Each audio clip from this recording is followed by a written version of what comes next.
Barbados, get up. Good morning, Barbados, good morning. Good morning to you. Good morning, morning, morning, morning. Good morning to you. Good morning, morning, Barbados, good morning. Good morning to you. Good morning, morning, Barbados, good morning. Wake up, wake up, wake up. Morning to you. And a very good morning to you as well. Welcome to today. Today is Thursday, the 30th of October, 2025. I'm Pearson Bowen. Always good having you company.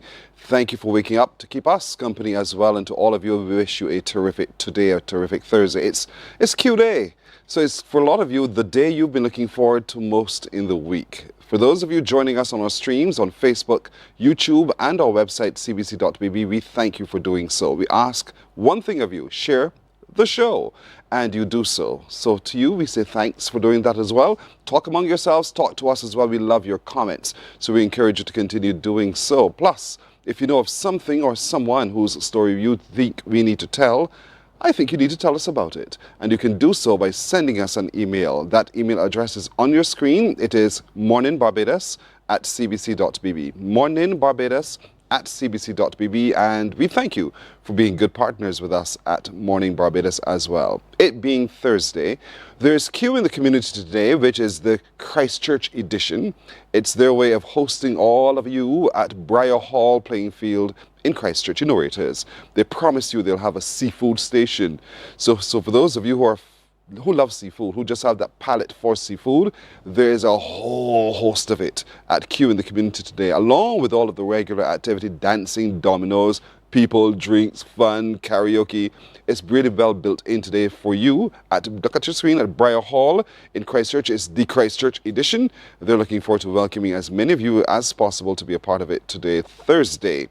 Remember, the broadcast on Q100.7 FM starts at noon. The event gets going from 11, and the event ends when you end. So nobody rushes you away, but encourage as many of you as possible to come out on today at Briar Hall today to be a part of Q in the community. Coming up today, we'll meet the parish ambassadors and the attendant for the parish of St. Philip. So St. Philip they come from. We can't wait to talk to them about their preparations ahead of the Spirit of the Nation show, which happens, as you know, on the 15th of November. We'll also be hearing today about an upcoming entrepreneurship fair. Who's hosting it? Where will it be hosted? We have answers to those questions as well today. The Diabetes and Hypertension Association of Barbados, they've planned an event for us to get to know our numbers. We'll tell you what that event is and when it is and how you can participate in that event as well. We'll take a look at the beauty of art through the creation and the creativity of the students of the Lester Vaughan School. As you do know, all weeks long, we've been sharing with you the beauty of what they have done, the students of Barbados, at the Wyndham Grand, Sam Lord's Castle in St. Philip. And so we want to share with you the creations of the students of the Lester Vaughan School. Can't wait to talk to them about that as well. Do you know what a medical physicist is? I'm being serious. Do you know what that is or what that profession entails? One will join us this morning. We'll get to know more about the profession he holds and why it's so critical to the functioning of the Queen Elizabeth Hospital. We'll also this morning meet two more of the top-tier teachers who are recognized by the Barbados Union of Teachers. They will tell their story of the big surprise when they were rewarded with their recognition. And today we'll tell you more about a science competition crafted and created specifically for young people. So do not miss that and a whole lot more today on Morning Barbados. But let's get started this morning by visiting the Eastern Parish of St. Philip, and to introduce you to their parish ambassadors and their attendant who are waiting to have you come support them in the Wilde Gymnasium on November the 15th. We're sitting next to me is Michael Elliott, and next to him is Jennifer Burrows. These two, as you see on your screen, are the parish ambassadors for you, St. Philip. And across from me is Davida Pinder, who is their attendant. To each of you, good morning. Good morning. Excited about this competition? Yes, we Can't are. wait, right? Can't wait for it to be over, or can't wait for it to be the winners of it? A bit of both. Really? A bit of both. A bit of both, a bit of both. Michael, start with you. Yes, please. You were chosen to be the male parish ambassador. How did you know about the program?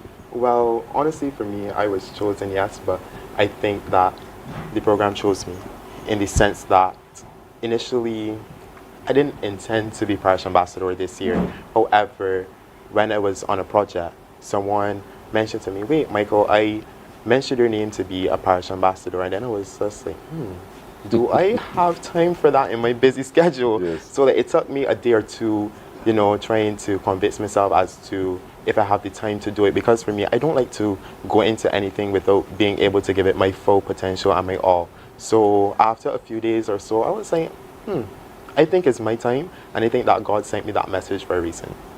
So you heard the voice of God? Correct. Is it baritone or tenor? A little bit of Barry. That's fair enough. Jennifer, what about you? Your decision to be the parish ambassador, how did that come about? Well, I am a young woman who is very passionate about youth development, all things education and girls and women empowerment. And for the past few years, I have led and served a plethora of initiatives, and I thought that becoming the parish ambassador would be a great way for me to engage St. Philip residents, St. Philip youth a little bit more. And so that would have sparked my interest. And so I decided to apply. Just like Michael, I also felt like it was God's leading as well. And so far it has been very enriching and a rewarding experience. What's been the most enriching and rewarding for you so far? So far, we have created, as a committee, we have created a mentorship program for some young individuals in our community. Specifically, we have focused on Brownies and Cub Scouts, focusing on 4 key areas: their personal, spiritual, academic, and leadership development. And it has just been so exciting to go and work with these groups every week. I work with the Brownies, Michael works with the Cub Scouts, and to me that has been the highlight of the program so far. Were you always a brownie? Were you a brownie before? I was a Girl Guide and then a Ranger. Okay. Yes. Cub Scout? I was a Cub Scout, and Oh, then so I it's went over easy. to the cadets. So, Yes, please. so it's easy for you to do this? Yes. Is that the project this year? No, actually. What is the project? Well, our project is being led by the team Honoring the Past to Strengthen the Future, and we are focusing on 4 main pillars. I would say 2, and then I would let Jennifer say 2. So one of them would be sports, where we honor James Wedderburn. He is the first Barbadian Olympian to bring home a medal for Barbados. So what we did is that we had our inaugural James Wedderburn track meet at the King George V Memorial Park, where we invited primary schools to come and compete in track so that they can get that James Wedderburn title, right? And then we went over to manufacturing with a focus in rum. So, Foursquare Distillery plays a vital role in the world-class rum industry. So what we did is that we had a music awards ceremony, which then ties into one of the other pillars. And what we did that exact same night is that we had a distillery tour as well as rum tasting. Hold on a minute. Who won the James Wedderburn track and field competition? I believe it was Bailey's. Yes, Bailey's? Bailey's Primary. Yes. Bailey's Primary won it. Bailey's again. Bailey's won it today. Yes, please. And all of the schools participated? Unfortunately, not all of the schools But a lot of participated, but out of the most, we had 3 primary schools, because the other primary schools, they had other initiatives like end of term Graduation. tours That's fine. and graduations like That's that. fine. Yes, please. So you got good response to Yes, this whole please, thing. most definitely. Who is James Wedderburn? James Wedderburn is, as Testing a you fellow, now. as a fellow lodge boy. Shut up, right? Yes, please. Yes, he went to the Olympics and he ran the 400 meters and he brought home bronze for Barbados, and that was our first medal for Barbados. And when we were having a conversation with him, he was telling us that a lot of Barbadians don't really recognize him to be the first Barbadian Olympian to bring home a medal, because it wasn't necessarily gold. And the games were structured a little bit differently at that time. Yeah. But there's a place in St. Philip named in to his honor. Where? All right. Do you know? I am not. Do you have that 6 Rose roundabout? After who is that 6 Rose roundabout named? Winter Crawford. Is Winter Crawford? Yes, please. So he thought it was Destiny. Yes. I like your spirit. I like your spirit. So Jennifer, talk to me Yes. about the other 2 pillars. Yes, the next pillar, the 3rd pillar, was music. And again, this is all for our theme, honoring the past to strengthen the future. And we were able to highlight 2 St. Philip musicians, experienced musicians. That was Kelly Cadogan and Mr. Roger Gittins. And we honored them. We held a music awards at the St. Philip Foursquare Distillery.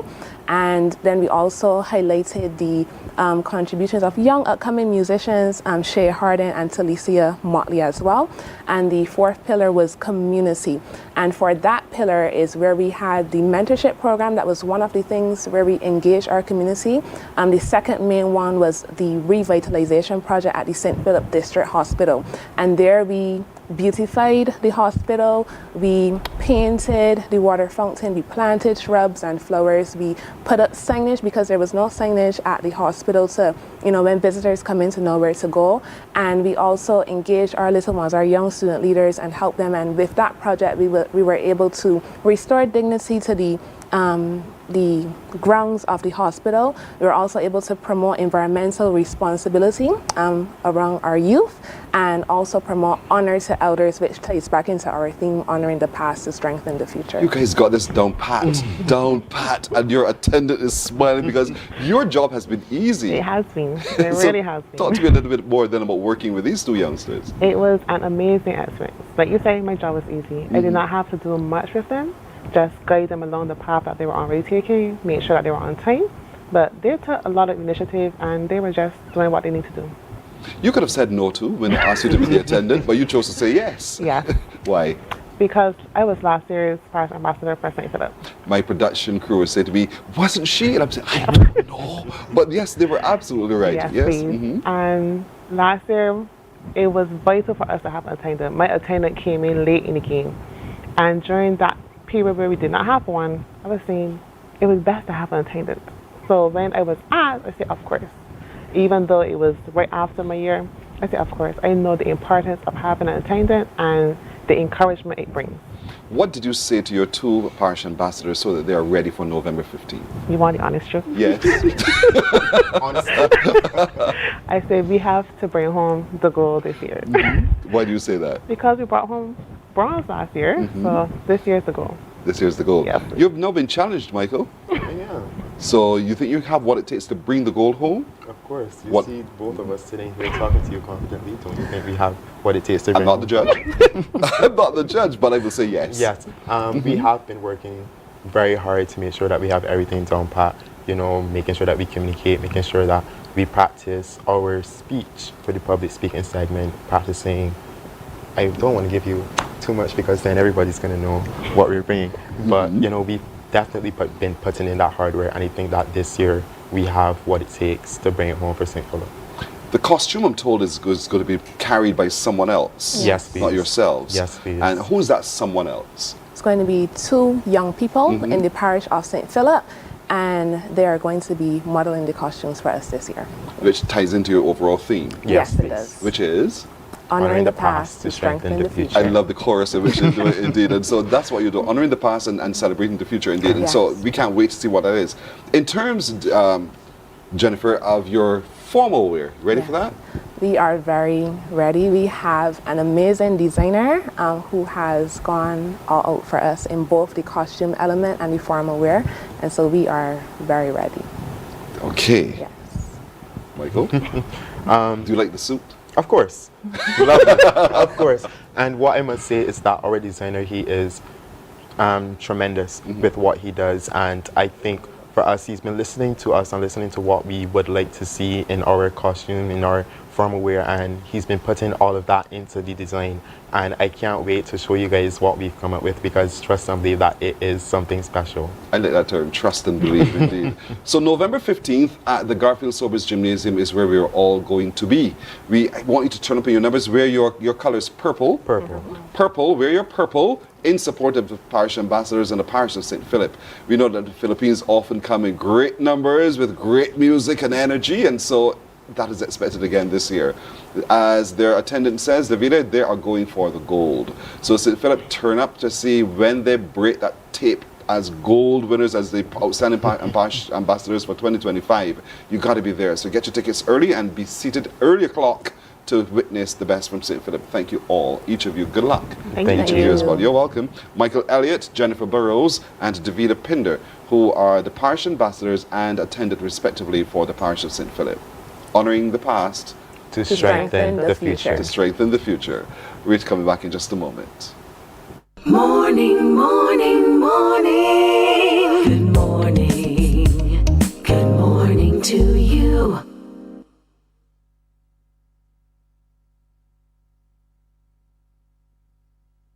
Welcome to Nature's Discount, the ultimate health food store. At Nature's Discount, we have thousands of quality products at great prices. Hi guys, Dottie here with Nature's Discount, and today we are talking about solar ray, microbiome, probiotics, and why you should be taking them. And we have well over 3,000 amazing products to help you get healthy.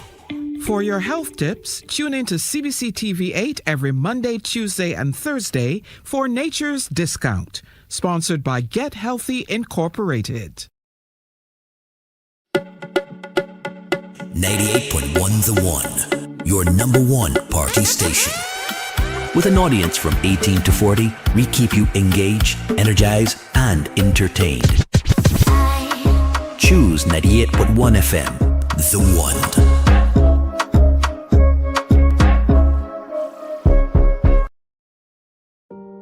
Hey there, it's Mahalia.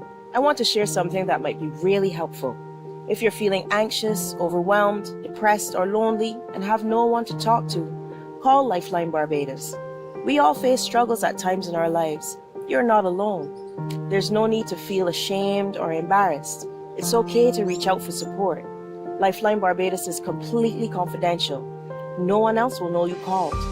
They're there to offer a caring ear and guidance without judgment. And fellas, I want you to know asking for help is a true sign of strength. It takes real courage to reach out. You can also call Lifeline Barbados if you're worried about loved ones who are struggling and you need advice on how to support them. There's a saying, a problem shared is a problem halved, but not everyone has someone they can confide in. That's why Lifeline Barbados exists, to be there for you or someone you care about during tough times. Save this number. Lifeline Barbados is just a call away. Remember, you can reach out whenever you need to talk. Books open your heart, your mind, and your soul. They are educational, entertaining, inspiring, and motivating. Are you an author of a recent book you want to share? Then Mornin Barbados would love to feature your book in our The Next Chapter segment. Send us an email to morninbarbados@cbc.bb. That's morning without the G. Come and let us turn those pages together.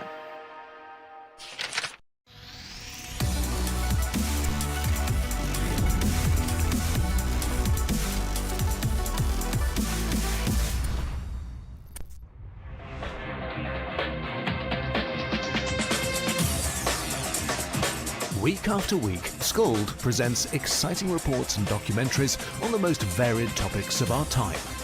Spectacular developments and innovations, lifestyle and trends of tomorrow, mobility and tourism, health news, Morning, morning, morning. Good morning. Good morning to you. 22 minutes now past 6 o'clock. Do you know your numbers? And I mean, I don't know your telephone number. I mean that at all. Do you know your numbers? And we've been talking about this for such time now. And I think by now you know the importance of knowing your medical numbers. And knowing your medical numbers helps you to be able to better order your life, I suppose. But if you don't, we'll talk today about an opportunity for you to get to know your numbers. And we're joined right now by, next to me, is our good friend Michelle Strong, who is really the event planner for Barbados. Indeed. She's the walk manager. And next to her is the president of the Diabetes and Hypertension Association of Barbados. I get it right this time. You got it. Tyrone Lowe, indeed. And here it is. Coming up very, very soon, we're having this walk to know our numbers. So walk, run, ride, skate, all of those in one event. All about movement. All about movement. All about the movement. And that's what the numbers are for, is to make sure that you reduce any numbers that are high that are supposed to be low. So it's all about the movement. Reduce the numbers that are high, especially when those numbers are supposed to be low. Exactly. And so you've tackled so many disciplines this time around. We do walk and runs. You're doing riding and skating and all of those things. I think that's very novel. Yeah. This is our second year that we're having the event. This year we are in association. The COB and LIF are the title sponsors. Mm-hmm. So they're helping us with the event. It starts from COB in Manor Lodge and it ends outside COB in Bridgetown, which is in Jubilee Gardens. Yes. So, you know, it's going to be fun. The run and the walk, no. let's start again. The ride and the runners, they're 10K. So they will start outside of Manor Lodge. They will go up to the Everton Weeks roundabout, which is outside the Warrens roundabout. They go east towards Hollister turning, turn around, come back to Warrens. They make the left, and then they go straight down Green Hill, down Codrington Hill, down Spooner's Hill. You see, you're going down a hill. You realize you're in Eagle Hall. You go to Barbary Hill, another hill. You go through Baxter's Road, onto Tudor Street, onto Milk Market Street, Come through town, and go through town. Down to Jubilee Gardens. Yes. But the walkers. That's the run and ride. That's the run and the ride. Right. So that's the We're 10K. 10Ks. Yes. The 5K now is for the walkers, because the walkers say they don't want to walk so far. So they will come out of Manor Lodge and they will just turn left and go straight down again, Green Hill, Codrington, all the way down. So they wouldn't do the highway loop. No, they will just not go do straight the down to highway town. loop. They'll just go straight to town. To the same location, The Jubilee same Gardens. Jubilee Gardens, yes. Taking the same route thereafter after that. Yes. So we're starting at Manor Lodge and we're ending in Jubilee Gardens. Right. What about the skaters? The skaters will go the same route as the walkers. Yeah. So they will leave at the walkers. So the ride will start first. That will start at 3 o'clock. Then we will give 15 minutes so that they can go up and come back down on the loop. And then the runners will start at 3:15. And then again 15 minutes so that they can get past Manor Lodge. But they're fast. So they'll be well on their way by then. And the walk then and the skate will start at 3:30. All right, so it's timed in that kind of way so no one runs into each other, basically. Yes. And it's a nice little loop. Yes. Tyrone, which are you doing, the riding or the running? I think I am going to be just spectating, mostly. That is not a good number. But, you know, Pearson, that's why we put Michelle as our coordinator, because she has this thing down pat. Turn right by Everton Weeks, go east to this and down the road, you know. But it is our annual awareness of diabetes. For the last 2 years, we have put the focus on know your numbers. Kind of some action. We take it for granted that we know what our blood pressure levels, our sugar levels, cholesterol, and so on. And if you don't, then you're not really sure where your health is going. If you know them and they are good, we encourage you continue. But if they're bad, then let's do something about it. So the awareness is going to be, again, asking people to take diabetes seriously. Don't underestimate the things that could happen from it.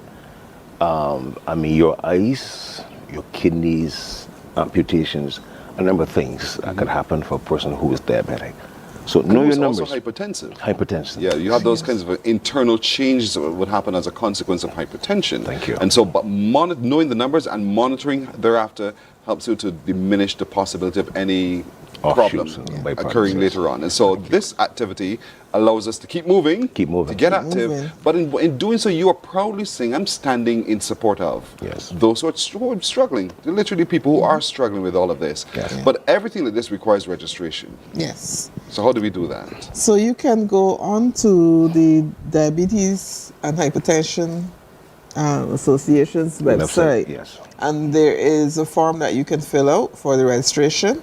Or you can buy a t-shirt. The t-shirts are $30 for adults and $20 for children. And you can get those shirts at the Diabetes Association in Barbary Hill. That's right. Or at the Foundation, Diabetes Foundation in Warrens, just behind the polyclinic. Yes. Or you can, any day outside of Abed's. Swan Street. There in Swan Street. They're going to be selling there. As well as today at COB in Bridgetown. And all next week between the COB in Bridgetown and 6 Roads, you can get the shirts. You can get your shirts. And so it's very cost affordable, and all of these funds go towards continuing the work. Continuing the work of diabetes. You know, we've got... And there's a great need. Screening, and we continue that on a daily basis. Education, advocacy, support for persons. We try to get material and supplies for our members to ensure that they can manage their condition very well. So all of this is helping us to kind of maintain management of diabetes and help our members, and not just our members, because we don't want it to be to assume that only persons who have diabetes can join the association. But you may be a caretaker. You may have to look after someone who has the condition, and therefore this all helps with our work. Yeah. It's a great effort, a really truly great effort. I think all of us in Barbados has been touched by personally, whether it is ourselves or a relative or loved one or just a colleague as well. So we want you to really show up in great numbers, and this is an opportunity for you to do so by registering, buy your shirt, whether it's for a child or the adult. Look at your screen. All the information you need to know is on your screen. As you do with your phone, screenshot it. And you know, just you go save to the the information. Instagram page and you're sure to find it. What's the Instagram page? That is, Tyrone, you may have to help me here. So go on to, just search for the Diabetes and Hypertension Association of Barbados, and you see all those details. Yes. But because it's a run, walk, ride, and skate event, all inclusive, the events start at different times. I know you talked about shuttling and also about the how the roads will be traffic management. Yes. We will not have the roads closed off as we would have, in other walks. But we will have some disruptions, obviously, as persons get to certain junctions. Vehicles will need to stop so that they can pass. And when persons get to Jubilee Gardens, obviously they will be parked closer to Manor Lodge. So we'll try and get them back up to Manor Lodge with the shuttle. Okay. So that will be in place next week. You will get more details as to what's happening with the shuttle. But that will be in place. All right. And this event happens next week, Sunday. It's next week, Sunday, which is the 9th of November. So come out 2 o'clock, come over to Manor Lodge. You will get your checks, because you can have your not health checks and cash checks, but CHECKS. Those are the other numbers. That's the numbers that we want to check. So come, you can get your checks, interact with persons, with the different vendors, different companies out there that support promotion and support diabetes and hypertension products. It's important indeed. So before we run or walk or ride or skate, we can do our checks. Check your blood pressure. Get to know your sugar levels. Get to know a little bit more about what's happening inside. And then you have the medical advice and the medical approach. If there's any concern at all, I remember the first time I did a blood pressure check. It was right here at CBC. First in my life ever. And I remember I saw the lady nurse was literally, her eyes popped. And I said, "Don't frighten me. Do not frighten me." I said, "Mr. Boyne, come with me." I thought, "Oh Lord, what's happening now?" So they pulled me aside and they did it again because she thought the machine was faulty. The numbers were shockingly high. Wow. That's the first time I ever got to know my numbers. And see, so see why it's important to know your numbers? Because all the while you're living, thinking, I'm all right, I feel good. I feel good, but inside there was something else happening. I'm sharing this. A lot of people don't know this, but I'm sharing it. And because of that, I was a lot more aware of what I needed to adjust. Good. And so exercise is absolutely critical. We keep thinking all the time that I walk enough. You don't walk enough. You don't run enough. You never do. Look at my stomach. You can tell right to me there's never enough. Don't go there. sorry. So this is an opportunity for you to attack those numbers, to attack your health in a positive way. Be aware. So I encourage all of you to get to know your numbers, support by registering as soon as possible. Go onto socials, look for the Diabetes and Hypertension Association of Barbados. You will see all the details you need to know, and then show up next week, Sunday the 9th, to be a part of it all. Let me just give acknowledgement to the regathering committee as well, because this year, because of the regathering, St. Michael has the opportunity to do the regathering in November, and we're working in collaboration with them. So that has kind of boosted our promotion, our activity, and we look forward to all of St. Michael and beyond, of course, taking part in this. Great. You see the designs on the shirts? They're really nice. You can wear this forevermore. Not one of the shirts you wear for the occasion, just put down. We want to declare November blue shirt month. I love it. I love it indeed. And November 14th is actually World Diabetes Day, and we're asking Barbados to paint Barbados in blue. So make sure you get your shirts and wear your shirts on that day, especially. November 14th. November 14th. World Diabetes Day. And it's a Friday, so there's no excuse. Dress down day. It's dress down day. So we're going to paint Barbados blue. Noted, ma'am. Thank you, Michelle Strawn. Thank you, Tyrone Lowe, as well again. Well, I encourage all of you to know your numbers and to register for the I'm not even calling the Ks. It's a run, walk, ride, or skate event. And there are different distances, so you need to know which one you want to register for. I wish you well. Thank you so much. Thank you. You're welcome. We're back in just a moment. Morning, morning, morning. Good morning. Good morning to you.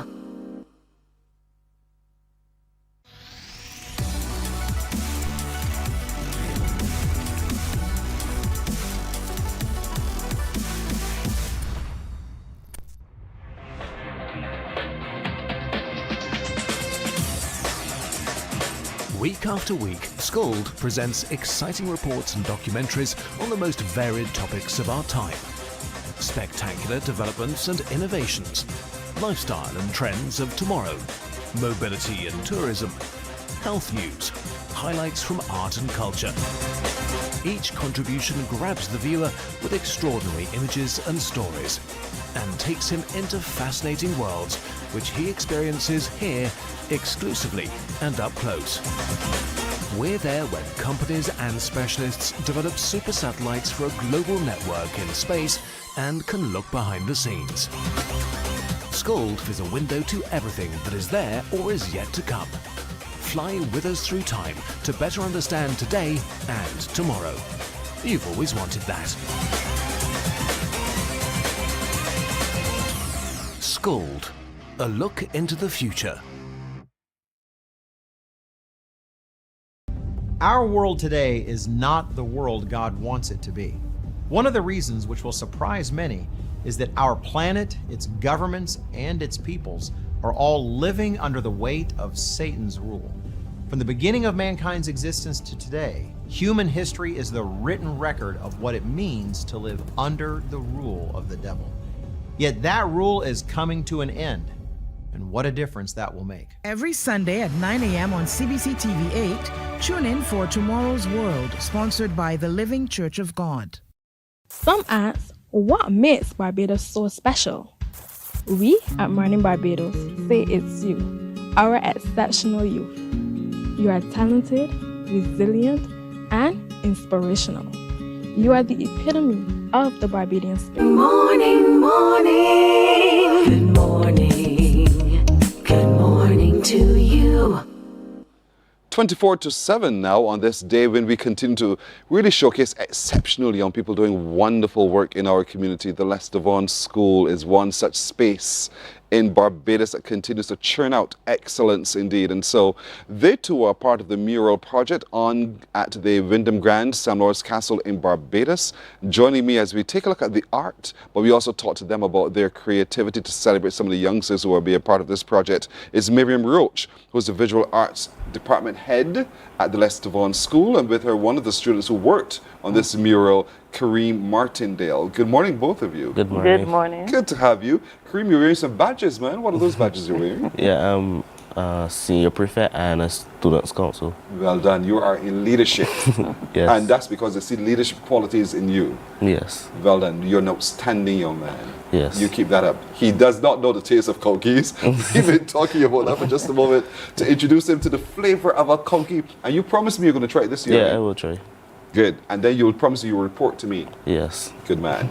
All right, Miriam, let's talk about this project. The day you got the call to be a part of the project to paint the mural, why did you say yes? I thought it was a good opportunity to expose the students to a different form of art to what they were accustomed to, and also to highlight the school in a positive way. Then you're doing some wonderful work there, because obviously you believed in your students, you know their capacity, and you understood that they can tackle this project. You want to give them the opportunity to go beyond what happens in the classroom alone. And so they gave you the criteria. They told you, it's a big space, it's a big wall. How did you go about planning how you attack that wall to produce what you have produced? At first, when it was given to us, I was like excited. But then you had CXC, CXC exams, CXC marking, and all those other things that come with exams. So it was not, I kind of put it out of my mind. You're honest. Yeah. So when the due date, when it was time now, when others started to submit, and they asked me again, I said, I'm not sure. I really wasn't sure because I did not start to do any kind of planning. And if you don't have a plan, you really Don't have a plan. Exactly. So there we started to scramble and started to research, talk, discuss, and then we came up with a plan that can go forward. So who were the members of this planning committee of yours? It would have been one other art teacher, that would be Miss Lisa Green, and also a past student, Dominic Chapman Hunt. Right. They also work on the mural as well. All right. So you had how many students from the school worked alongside you and your team? We had three students. We had a small number. Of which Kareem is one. Yes. And who are the other two students from the school? I want to give them their flowers today. Okay. We had Erica Batson. She has now gone on to sixth form school. And we also had Jaquela Moore. She's at BCC. Oh, fantastic. And we're looking at the screen as we talk here to show when the work got into action, because you had to do some research of the story of Sam Lords and to be able to come up with a concept to be able to beautify the space that you had. And so, Kareem, in doing that research, because I'm sure you were part of that research project at some point, reading up more about Sam Lords, what did you learn? Honest the truth, I wasn't interested at first, but at the end I started to feel more things. Because like, how these schools did their project, it got me interested, and like everybody had their own style. So like ours was more like a sunken ship, and what I knew about it was that he was a pirate, if I'm correct. He built his house on like the side of the beach, had his treasures and everything. But yeah. And then you, up until then, you had not known that we had those kinds of stories in Barbados, right? No, I actually didn't, because it was new to me. It was a new experience, because at first I didn't want to do it, but I said, you know what, it's an opportunity, so let me do it. So what kind of art, how would you describe the kind of art that you like to do? I like doing graphics. Really? Yeah, graphics, because like I wasn't mainly doing like painting, but drawing and coloring, I'm good at that. I do stick drawing. Stick drawing? No better than that, I'm telling you. And so, Miriam, you had to decide a team of students who had different disciplines. So Kareem says he's into graphics. The other two are into what kind of art?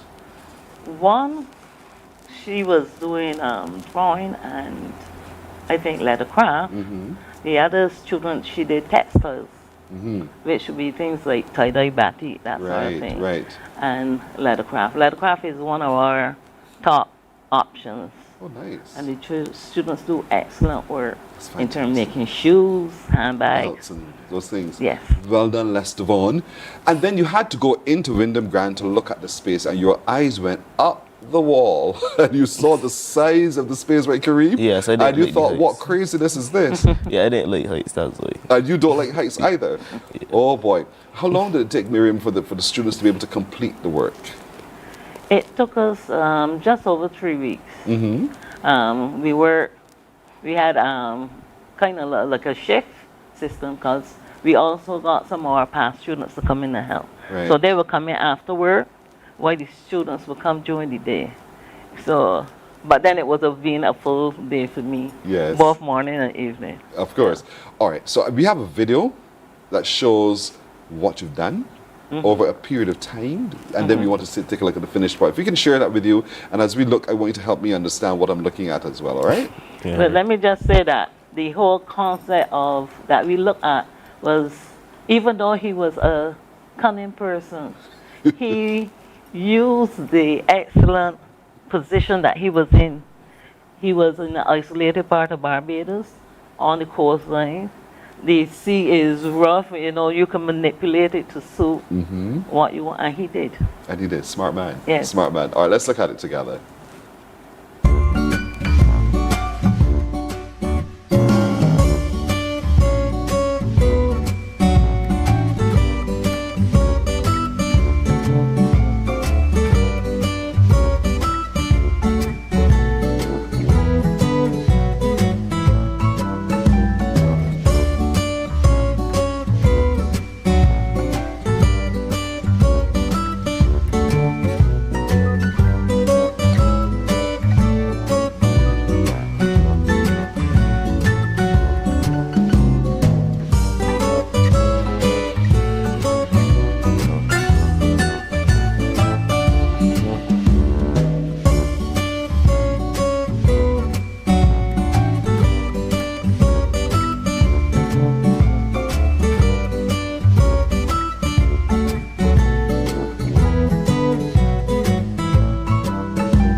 Wow.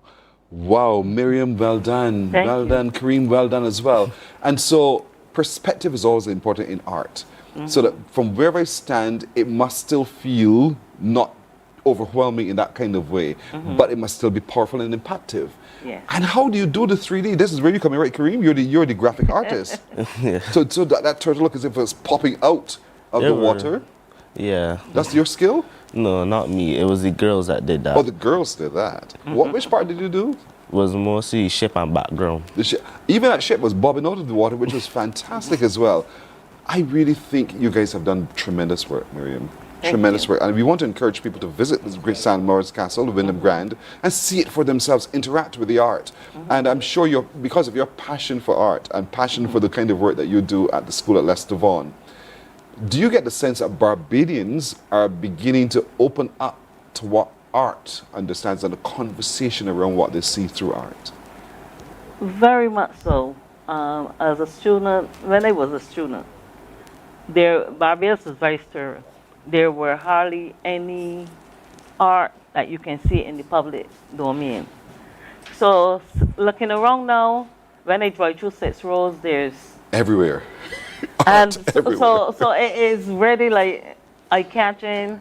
It gives you a kind of brightness to life. It brings to life the whole country, right? And even one of my past students, he wasn't doing any art since he left school, but coming and working on the mural, he is now ready for paints. He wants paints. He wants to paint. So I think that if we continue to do things like this, we will encourage even the older ones as you leave school to give back to your school, go back, help, and assist with programs like these that we have. Absolutely. And picking up the 2 students past students who came and assist, that would be Rene Mears. He would have been one of our top students at CSC, and Dominic Chapman Hunt. Yes. Well done. So Kareem, would you now take this very seriously, not just in graphic arts alone, but to approach it in this kind of way as well? Would you do more of it? Yeah, I would. You won't sound too convincing to me. No, I would. You would? Yes, I would. Why? Because how to say it? You benefited a lot from it. Yes. And you could see what the possibilities are and where that's concerned as well. Are you taking art at the CXC or CSEC? I'm not sure. I am. You're doing it? Yeah. You know you're going to pass, right? For sure. Yeah. I like the way you say, yeah. Like, duh, of course I will. Well done, Leicester Vaughan. Well done to you in the school, and well done to all of the students. Take back the word from Mornin Barbados. We are hugely proud of the contribution of the Leicester Vaughan School to our development as a society. And through art, we make us even prouder by the work we've just seen that you've done at Wyndham Grand, St. Maurice Castle as well. Well done to you and the students and your team. Thank you. You're welcome. And it was a pleasure being here. Likewise, Miriam Roach, who is the Visual Arts Department head, one of the students who worked on the mural for Leicester Vaughan, Kareem Martindale, who says he will pursue art with a passion from here on going forward. But graphic arts is what he truly loves to do. So we want to celebrate the students of the Lester Vaughan School, the team, all of you. We say thank you for beautifying that space. Thank you for giving art to our spirit, to lift our spirit through what you've been able to interpret of the story of Sam Lords at the Wyndham Grand. I want to encourage all of Barbados, where possible, to visit the location and see for yourself. Get immersed in the creativity of our young people. You can see that they've done phenomenal work indeed. Thanks to each of you. Thanks to the Lester Vaughan School as well. You're welcome. We're back in just a moment. Morning, morning, morning. Good morning. Good morning to you.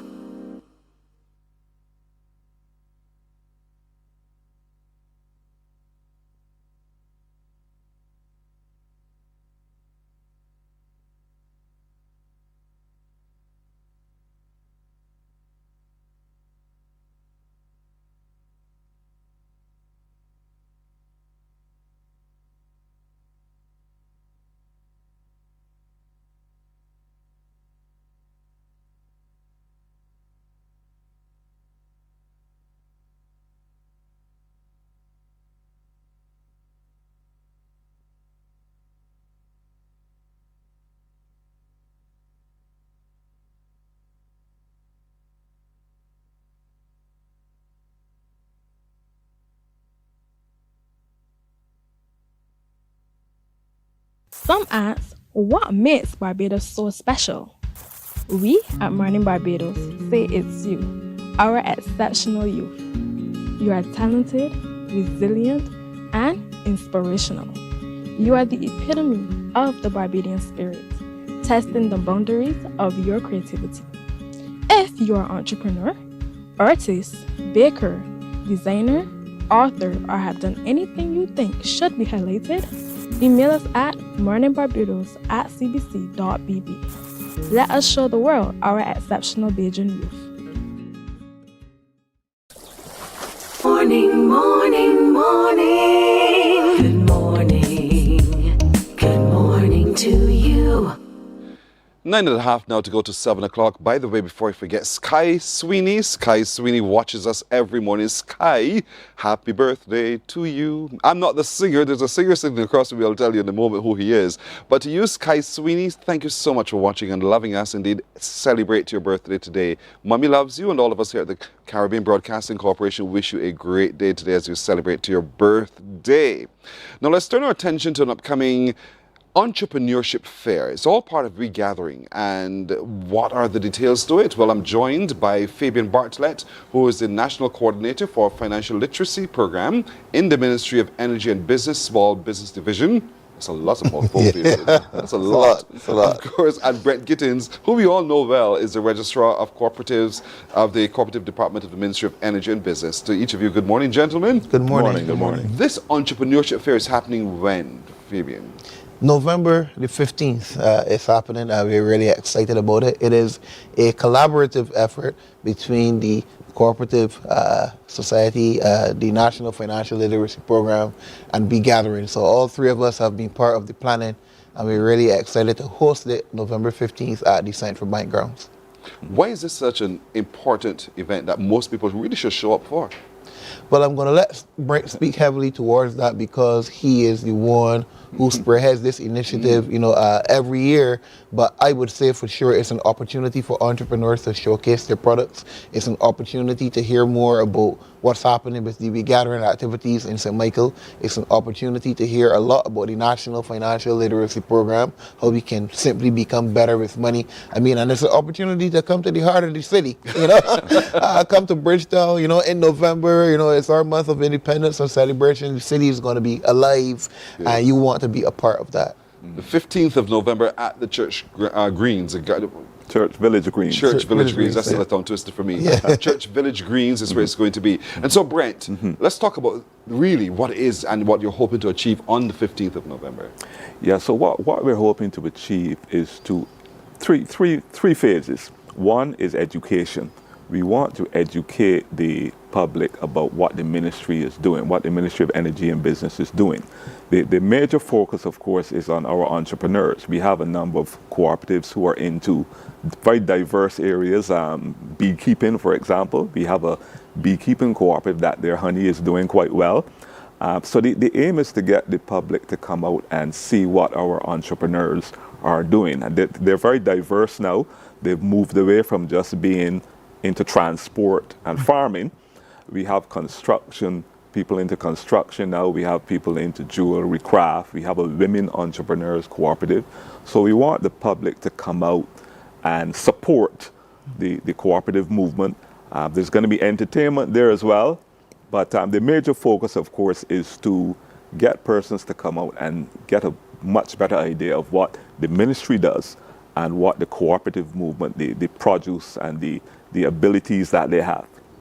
Cooperative societies require that we work together. That's correct. The word cooperative. Definitely. You know, so essentially it's how do you find linkages that leverage your products and services in such a way that you reduce your overheads and that together we can all benefit. And I'm sure when we come on the 15th that we will see examples of that. Yes, yes.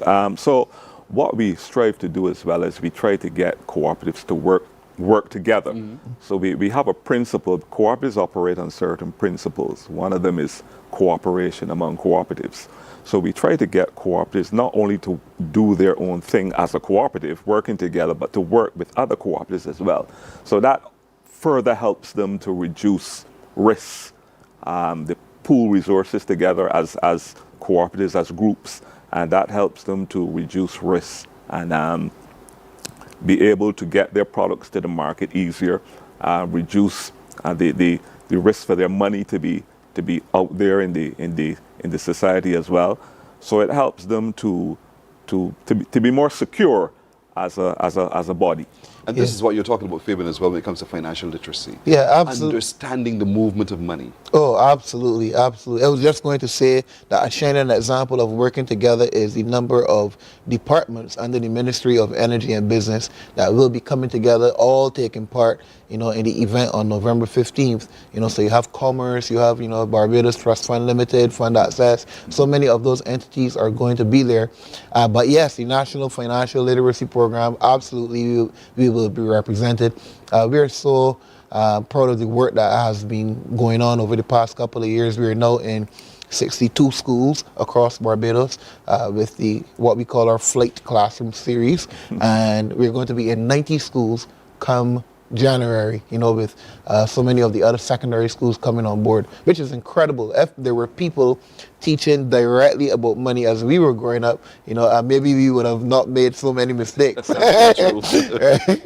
I'm really, really excited about the movement. We're in communities and businesses as well. So now we have 3 established pillars, when it comes to financial literacy all across Barbados. And the aim is really every Barbadian free. That's what our vision is. Every Barbadian financially resilient, educated, and empowered. That's what it means to be free. And that's what we do with our movement. Words scare people sometimes. Yeah. Financial literacy. Someone say, oh my gosh, it's an exam. Yeah. This is something that's so hard to do. Yeah. And you say, no. When you have those interactive sessions, it's not as difficult as you think. It just calls for a little bit of prudence and a little bit of thought as well. And it's as simple as that. Yeah, the reality is that all of us from very, very young ages up until when we are elderly, we interact with money practically every day. So if we can become better with what is a very natural interaction, then for sure, it would augur well for our future. So I'm really excited about what we're teaching, and we're seeing the benefits of it. People are really taking in the information. We've seen people that had 0 savings, now they have $500 or $1,000 saved. Maybe now they have an insurance policy so that if something happens, the responsibility is not on the family. We've seen people start businesses that never had a business before. They had an idea, now they know where they can go to actually get registered and how they can get incorporated. We're seeing progress, and this thing is working, and we need to keep going. And that will definitely be, the pathway to every Barbadian free. Understanding our love of money. I know some is the root of all evil, but at the same time, how do we get away from the root of all evil and to understand the value that it can actually bring, and what is the true value of money, whether it is what's saved in the bank or what's working for you outside of the bank. All of those kinds of questions you tackle, no doubt, in the financial literacy program. But how even as a child, you can begin to be a lot more frugal in what you do. We've all grown up saving our little 10 cents and 5 cents that we find, when someone drops something, we got it. But how do you make that then work for you? And that's what you've been teaching a lot in the financial literacy program. Yeah, absolutely. So we teach really on 4 M's. Right? The mindset of money is how you think about money in the first place, but then what it takes to make money, what it takes to manage money, and then what it takes to multiply money. Those really are the 4 M's of money. It's easy to make it, but it's another responsibility to manage it. Got that right. Right? And then certainly beyond managing, is it actually working for you? Is it actually being multiplied? And those are where we go deeper into investments and saving, budgeting, financial planning. We teach it all. So I'm really, really excited about the work that's being done. But I'm really excited about the collaborative effort as well. Taking place across the Ministry of Energy and Business. What I've found, is that we've been able to really work together a lot on a number of initiatives, not even only this one. And that for sure, is testimony to the work that's being done across the cooperative society as well. And this one Fabian just talked about is happening on the 15th of November. It's an entrepreneurship fair, and it's seeing what's available in our community. We want to encourage as many of you as possible to come to the Church Village Greens. It's there all day. So come and see, and come support, come learn more about how you can have your mindset about money, manage your money, make your money, move your money, all of those M's.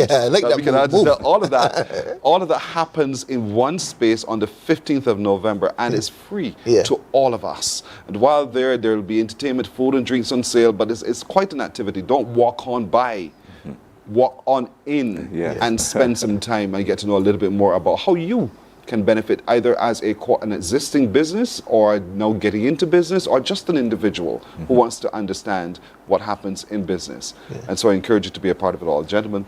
I just wanted to mention the Regathering Committee, because St. Michael, of course, is the focus for the month of November. And the chair of the committee, Mr. Kevin Carvalho, he couldn't be with us this morning, but we have partnered with the Regathering Committee as well to make it a massive Bridgetown event. They're actually hosting something that we can call Passport to the City. So there's going to be a number of initiatives in the heart of Bridgetown. Of course, this event being a major one. So Regathering is fully involved with this exercise as well. Fantastic. Fabian Bartlett, Brent Gittins, thank you, gentlemen. Wish you well and all the success with this activity. Very welcome. You're welcome. Thank you so much. You're very welcome. Morning Barbados is back in a moment. Morning, morning, morning. Good morning. Good morning to you.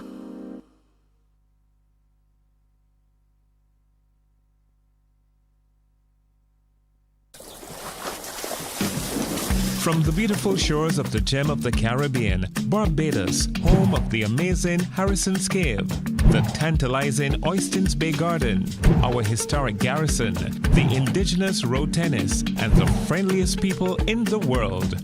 We are 94.7 FM, the ultimate Bajan experience. There is a saying, you can find a Bajan anywhere. Are you a Bajan living abroad? Or do you know of one who has migrated to another country? Well, we at Mornin Barbados would love to have you or them on our Bajan Afar segment. Share your amazing stories, experiences, and how you have adapted to a new culture. Send us an email to morninbarbados@cbc.vb, and together we will travel the world.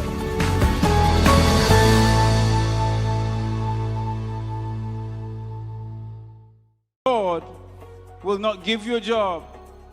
God will not call you to do something and then not give you the capacity to have it, to make it happen.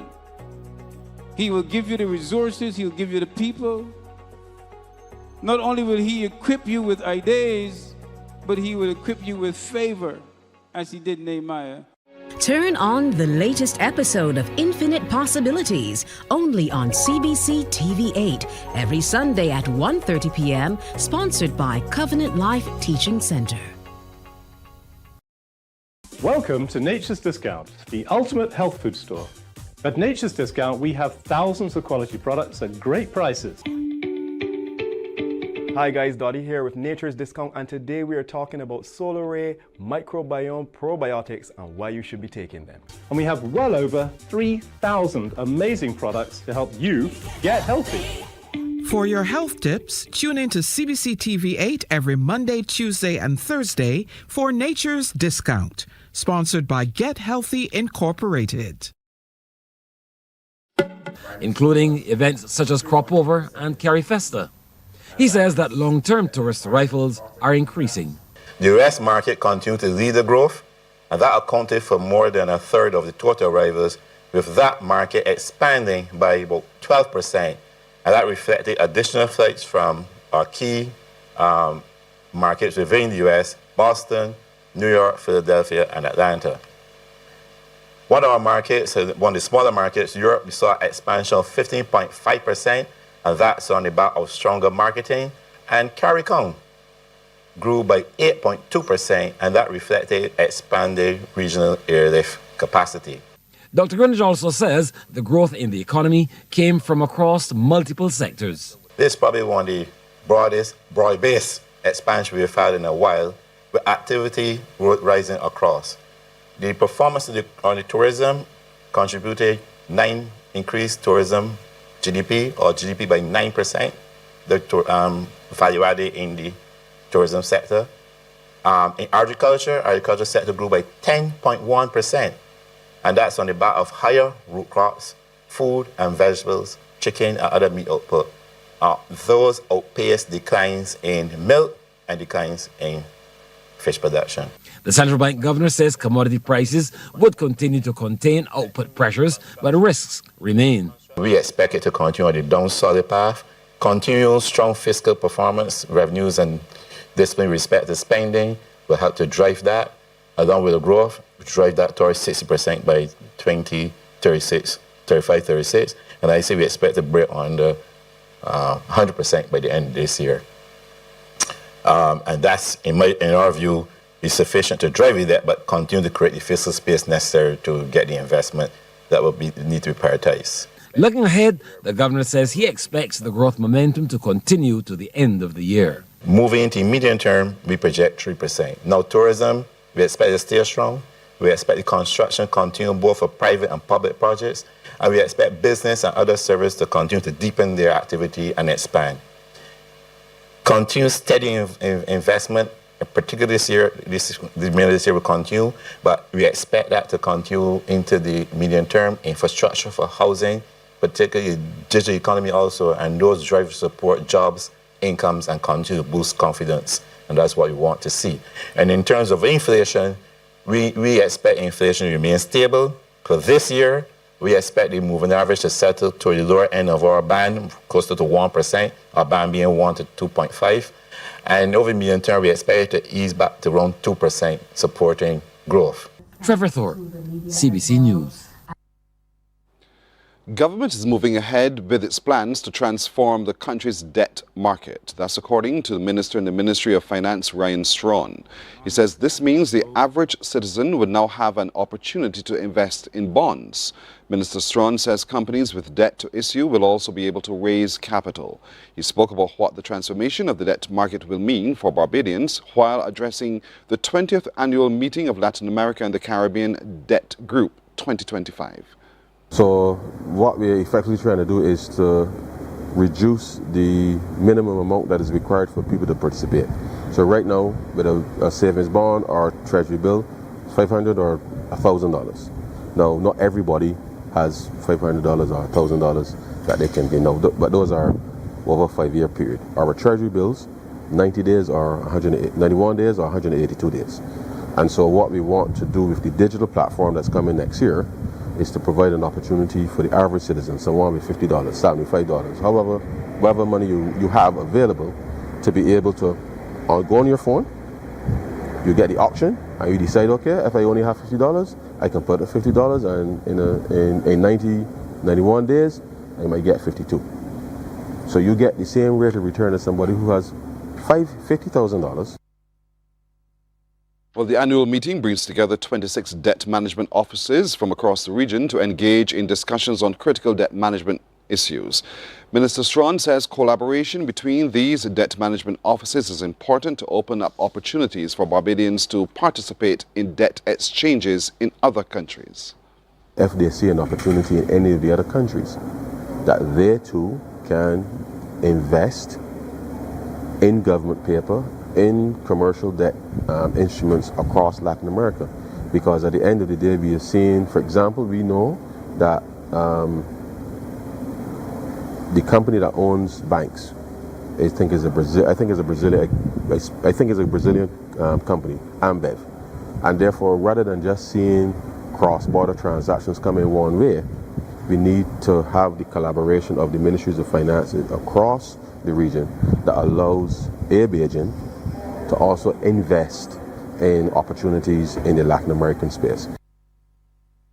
To sports now, half centuries from Captain Shea Hope and Alec Athanaze created the platform for a 14-run victory for the West Indies over Bangladesh in the second T20 yesterday.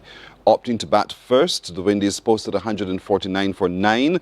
Hope led with 55 off 36 balls, Athanaze 52 off 33. For the hosts, Rahman took 3 for 21. In reply, the Tigers were held to 135 for 8 as the Windies took an unassailable 2-0 lead in the series.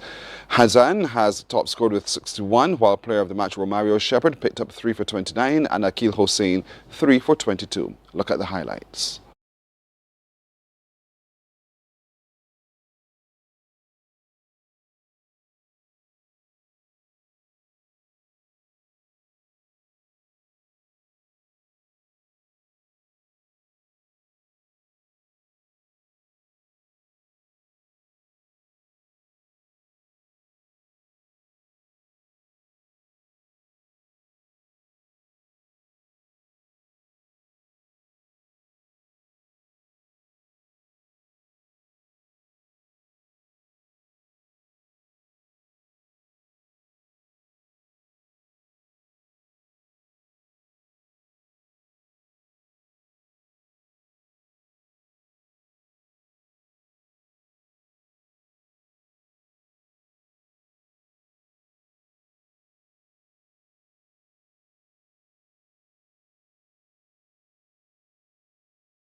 Well, the third and final T20 is tomorrow, beginning at 8 o'clock Barbados time. That's news until now. More news coming up at 12 noon. We're back in just a moment. Morning, morning, morning. Good morning. Good morning to you.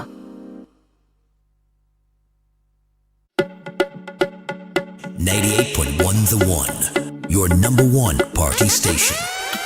With an audience from 18 to 40, we keep you engaged, energized, and entertained. Choose 98.1 FM, The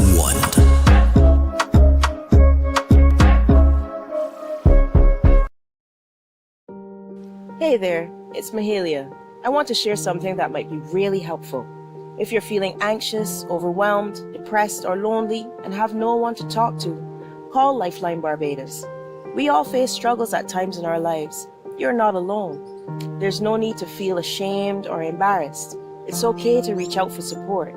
Lifeline Barbados is completely confidential. No one else will know you called. They're there to offer a caring ear and guidance without judgment. And fellas, I want you to know asking for help is a true sign of strength. It takes real courage to reach out. You can also call Lifeline Barbados if you're worried about loved ones who are struggling and you need advice on how to support them. There's a saying, a problem shared is a problem halved, but not everyone has someone they can confide in. That's why Lifeline Barbados exists, to be there for you or someone you care about during tough times. Save this number. Lifeline Barbados is just a call away. Remember, you can reach out whenever you need to talk. Books open your heart, your mind, and your soul. They are educational, entertaining, inspiring, and motivating. Are you an author of a recent book you want to share? Then Mornin Barbados would love to feature your book in our The Next Chapter segment. Send us an email to morninbarbados@cbc.bb. That's morning without the G. Come and let us turn those pages together.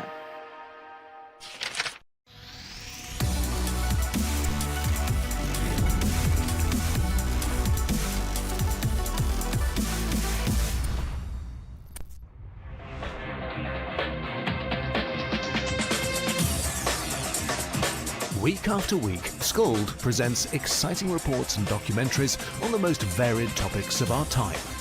Spectacular developments and innovations, lifestyle and trends of tomorrow, mobility and tourism, health news, highlights from art and culture.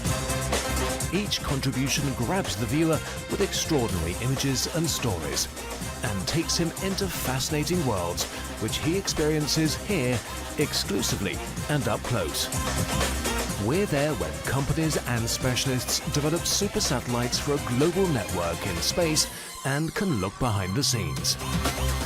Scold is a window to everything that is there or is yet to come. Fly with us through time to better understand today and tomorrow. You've always wanted that. Scold, a look into the future. Our world today is not the world God wants it to be. One of the reasons which will surprise many is that our planet, its governments, and its peoples are all living under the weight of Satan's rule. From the beginning of mankind's existence to today, human history is the written record of what it means to live under the rule of the devil. Yet that rule is coming to an end, and what a difference that will make. Every Sunday at 9 a.m. on CBC TV 8, tune in for Tomorrow's World, sponsored by the Living Church of God. Some ask, what makes Barbados so special? We at Mornin Barbados say it's you. Morning, morning, morning. Good morning. Good morning to you. Let's call it 17 minutes after 7 o'clock now as we continue here on Morning Barbados recognizing top-tier teachers. You know, as I've been saying almost month long, I've been saying they do such tremendous work. I am so appreciative of the work of teachers indeed. And just yesterday, as a matter of fact, I was sitting next to an educator and, you know, we were reminiscing on our days at Leacott's Private, at Sealer Primary, just the value of teachers and the contribution of teachers and how we have our favorite teacher, all of those kinds of things. And so it's another moment to celebrate some favorite teachers this morning. We're joined by the executive member of the Barbados Union of Teachers in Stacia Springer. Good morning to you, Ms. Springer. Hi, good morning. I'm also a Springer, by the way. Wow, maybe we're related. Perhaps we are. Yes. Erica Leacock and Hugh Griffith are celebrating today because they are top-tier teachers. Congratulations, both of you. Thank you very much. Stacia, context for those who may have just tuned in for the very first time. What are we all talking about? What are we talking about? A top-tier teacher.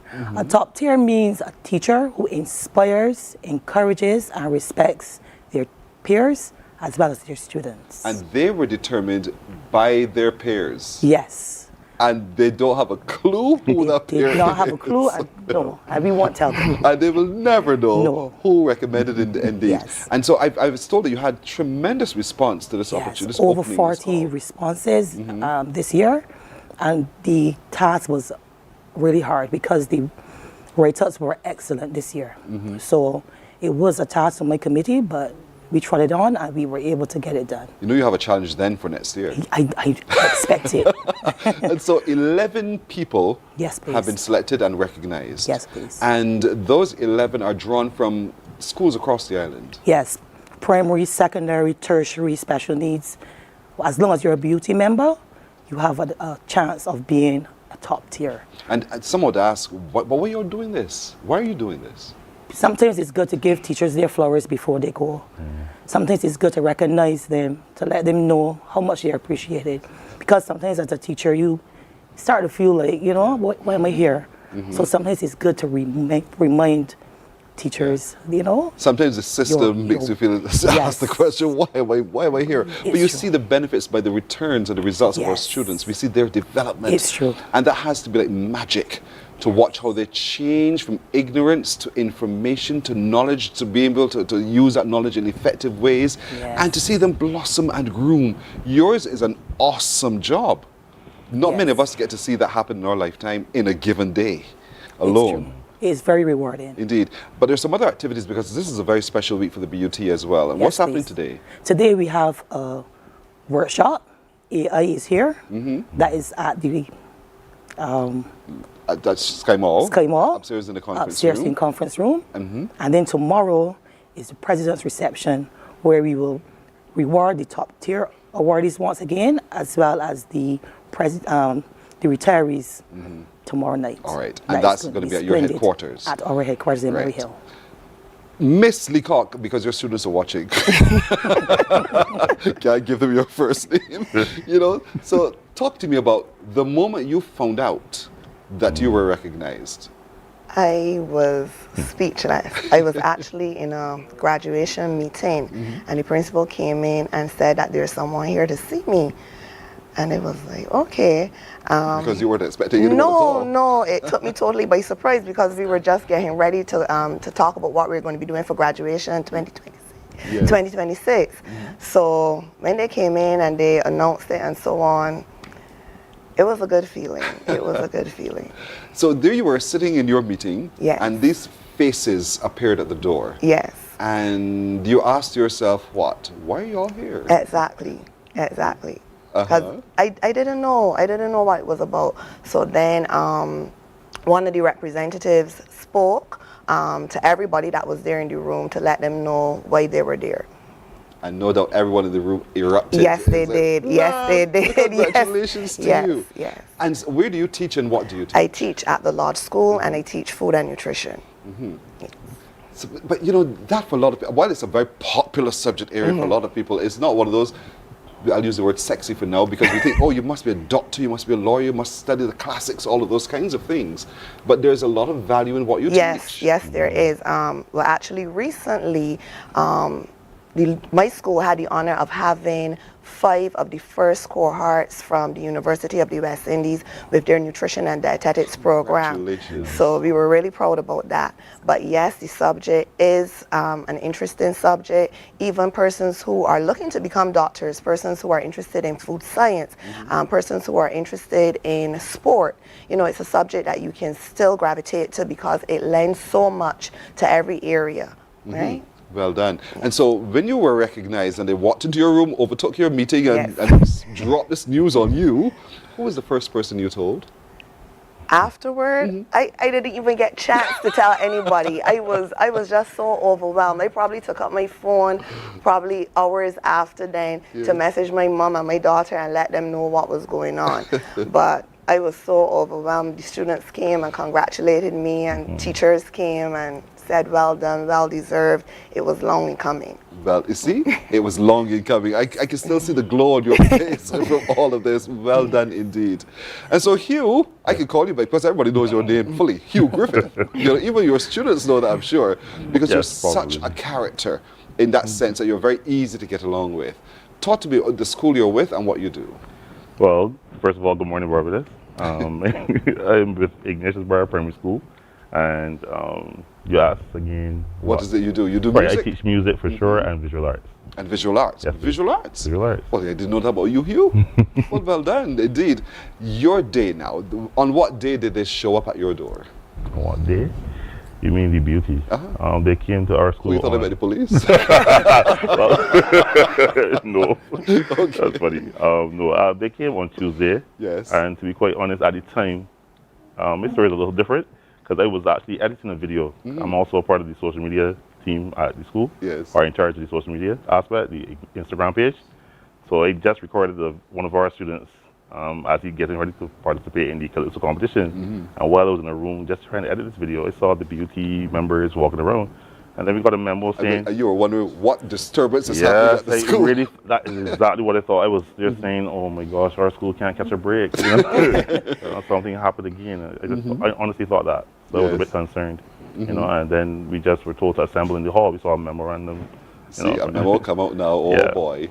And when I got to the hall, then I saw the facial expressions. That was the first thing I read. So I said, hold on.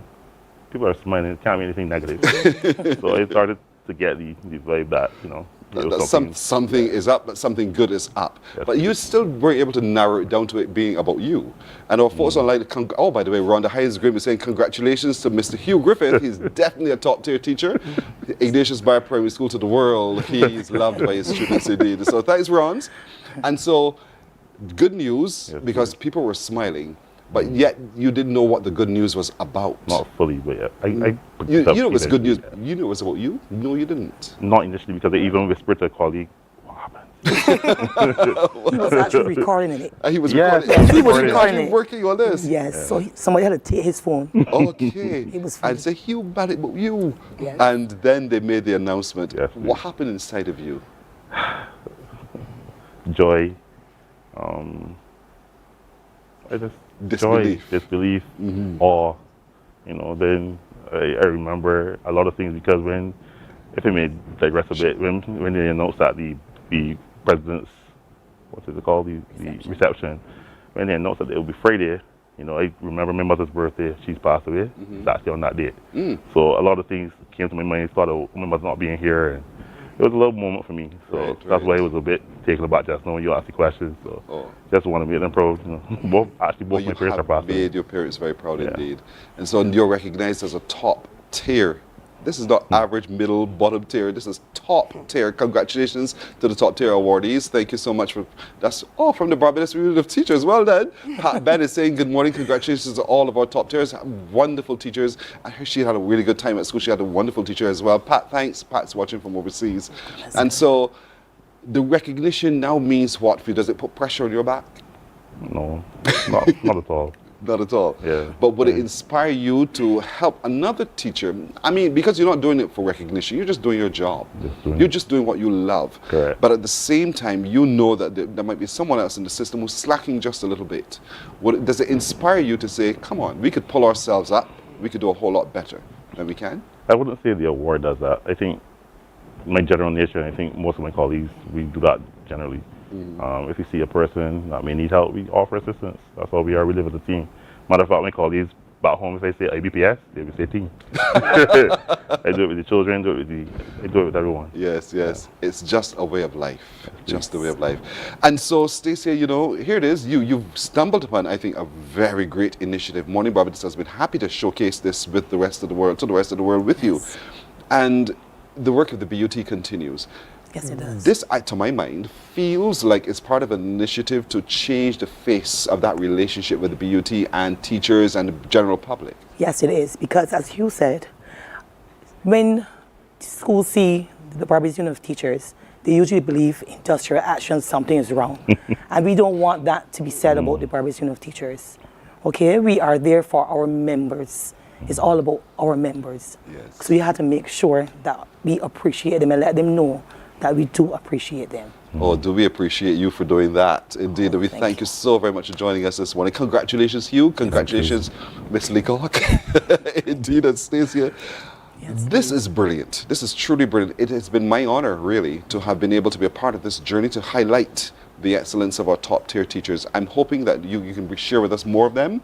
I don't think we've covered all 11 yet. No, not yet. So let them come so that all of Barbados can see for themselves the excellence of our teaching fraternity indeed, and through the lens of the Barbados Union of Teachers. And well done. Congratulations on all the other week of activities that you have coming, and may they all be successful. Thank you. Thank you. And thank you once again for allowing us to showcase our excellent teachers in the system. Excellence is what we do. Yes, excellence is what we're about. Thank you so thank you so much as well. Yes. Stacey Springer, Erica Leacock, and Hugh Griffith indeed. Top tier teachers each. Thank you so much all. Have a good day. Thank you as well. You're welcome. Morning Barbados is back in just a moment. Morning, morning, morning. Good morning. Good morning to you. Some ask, what makes Barbados so special? We at Mornin Barbados say it's you, our exceptional youth.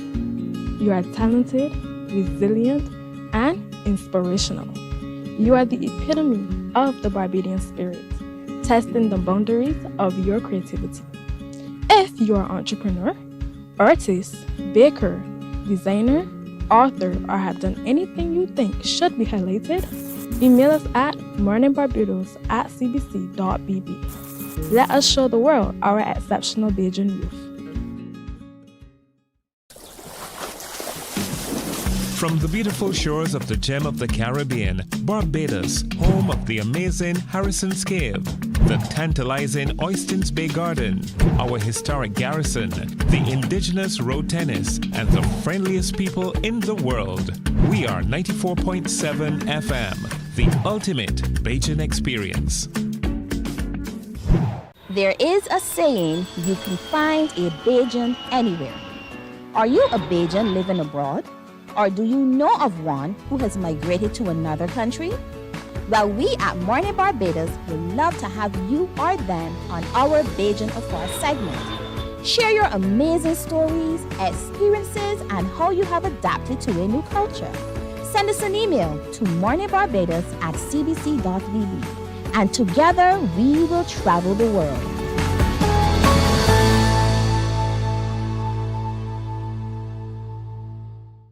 God will not give you a job. God will not call you to do something and then not give you the capacity to have it, to make it happen. He will give you the resources, He'll give you the people. Not only will He equip you with ideas, but He will equip you with favor, as He did Nehemiah. Turn on the latest episode of Infinite Possibilities, only on CBC TV8, every Sunday at 1:30 p.m., sponsored by Covenant Life Teaching Center. Welcome to Nature's Discount, the ultimate health food store. At Nature's Discount, we have thousands of quality products at great prices. Hi guys, Dottie here with Nature's Discount, and today we are talking about Solar Ray microbiome probiotics and why you should be taking them. And we have well over 3,000 amazing products to help you get healthy.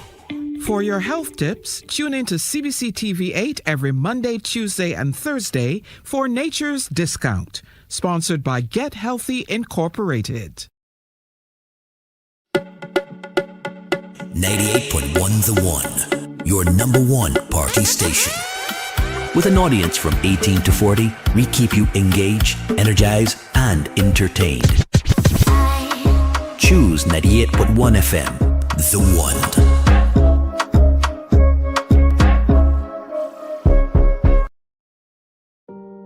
Hey there, it's Mahalia. I want to share something that might be really helpful. If you're feeling Morning, morning, morning. Good morning. Good morning to you.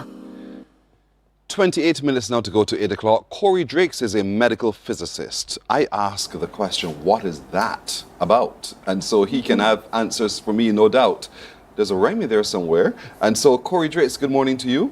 Good morning to you. Good morning to Barbados. What is a medical physicist? Well, that's a good question, because usually when I mention that I'm a medical physicist, a lot of persons ask the question. So basically a medical physicist is a professional who apply physics to clinical settings. to ensure that technologies such as CT scanners, X-ray units, even the medical linear accelerator just acquired by the hospital is used in a safe and effective manner. So how do you get to do that? So I'll tell you a little bit about my journey. So I attended the St. Leonard's Boys School and fell in love with physics because I was always a very curious person. I always wanted to know, how does something work? You know, why does it work the way it works? And I decided to channel my career path down those particular lines. So after St. Leonard's, I attended the Barbados Community College, graduated there with my associate degree. After that, University of the West Indies, physics and math, double major. And then between 2013 and 2014, I actually volunteered at the hospital 8 hours a day, 5 days a week, for almost 10 months with the medical physicists there. And it was at that time I really saw how physics can be applied in a clinical setting to save lives. Fortunately, in 2014, I won the 2014 Commonwealth Scholarship, and that enabled me to do my Master's in Radiation Physics and Biomedical Engineering at the University College of London in England. So that was my journey in becoming a medical physicist, but it's the curiosity of wanting to know, how do things work? I was able to pursue that area. Some would say, well, that's an engineer. You could just unscrew this, screw it back together and figure it out all on your own. But you tackled it as a medical physicist because you want to look at how technology really can be applied within a medical environment and how that can benefit the patient outcome. Yes. And so with all of this, the practical, you invested over 10 months, you said, as just volunteering. I just want to rub shoulders with you, I want to work alongside you to get a sense of what it is you do, and that inspired you even further to be able to pursue the studies that you do. Is this the trajectory for your life that you've always had? Well, to be honest with you, I think my love grew, around third form at the St. Leonard's Boys School, and then I was introduced to medical physics at the Barbados Community College. What I would say is that I love science, I love to help people. Never really liked blood. I think medical physics was the perfect union between loving to help people and loving science. So after given that opportunity to volunteer at the hospital, I really fell in love because I saw how radiation, for example, something that people fear, could be used in a safe way, in an effective way to diagnose and also to treat. Are there many of you in Barbados, people who are known as medical physicists? Well, I'm the only one who works in the private sector. I think there's one other person in the private sector. But what I would say is that there's a deficit of medical physicists all throughout the Caribbean. And I've spent over the last couple of years trying to put mechanisms in place to build that capacity of medical physicists, not only for Barbados, but for the rest of the Caribbean. How do you go about doing that, to build the capacity for more? Sure. So over the last couple of years, since 2018, I would say, I would have done some collaborative work with the International Atomic Energy Agency. They're the persons who are the watchdogs for the peaceful uses of ionizing radiation, which is the type of radiation that we use in medicine.